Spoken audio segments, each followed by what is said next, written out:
Hello everybody, मैं doctor Madhulika Sinha, senior consultant obs and gynae, Aakash health care super speciality hospital में काम करती हूँ।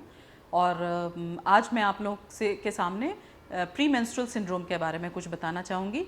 प्री मेंस्ट्रुअल सिंड्रोम जो है, जिसको पीएमएस कहते हैं लेमैन लैंग्वेज में, उसमें होता है कि जब भी पीरियड्स आने वाला होता है तो एक लेडी के बहुत सारे चेंजेस आते हैं, है ना। उस समय हार्मोन्स चेंज होता है और उसकी वजह से उनमें डिप्रेशन की सिम्टम्स या किसी को गैस्ट्रिक सिम्टम्स होने लगते हैं, किसी को बहुत ज़्यादा एसिडिटी हो जाती है, किन्हीं को माइग्रेन की प्रॉब्लम अगर है तो वो एग्रेवेट हो जाता है, या ब्लोटेडनेस की फीलिंग आती है, जैसे लग रहा है कि शरीर फूल गया है ना।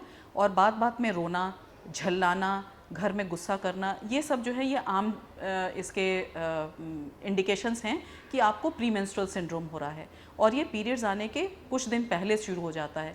किन्हीं के सिम्टम्स जो हैं वो कम होते हैं और 3-4 दिन तक ही रहते हैं, और कुछ लोगों के सिम्टम्स बहुत ज़्यादा सिवियर होते हैं जिसमें हमें मेडिसिन्स देने की ज़रूरत होती है। तो इनके जो मेडिसिन्स हैं वो नॉन हार्मोनल भी हैं और हार्मोनल भी हैं। सबसे पहले तो हम लेडी को कहते हैं कि भाई आप अपने लाइफस्टाइल में चेंजेस लाओ, आप थोड़ा सा योगा, मेडिटेशन, इन सब में रहो, और चाय कॉफ़ी का इंटेक कम रखो, जिससे कि जो ब्लोटेडनेस की फीलिंग आती है, शरीर में सूजन की फीलिंग आती है, वो भी कम रहता है, क्योंकि वो वाटर रिटेंशन की वजह से हो रहा होता है।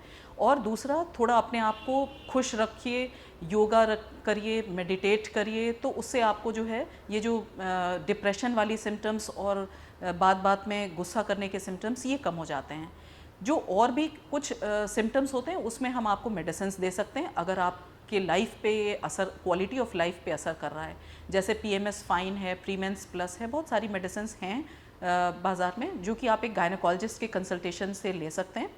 और हार्मोनल ट्रीटमेंट भी होता है। जब आपको नॉन हार्मोनल मेडिकेशन और लाइफस्टाइल चेंजेस से फ़र्क नहीं पड़ रहा है तो हम आपको हार्मोन्स की भी ट्रीटमेंट दे सकते हैं। जो नॉर्मल बर्थ कंट्रोल पिल्स है वो भी दिया जा सकता है पीएमएस के सिम्टम्स में। बट कभी कभी ये काम नहीं करता है और इससे एग्रेवेशन ऑफ सिम्टम्स भी होते हैं। तो कोशिश करिए कि आप अपना एक्टिव लाइफस्टाइल रखिए, अपने आप को खुश रखिए, और नॉन हार्मोनल मेडिकेशन से अगर आपकी प्रॉब्लम्स सॉल्व हो जाते हैं तो it's very fine. But this is a normal thing which happens in everybody's life.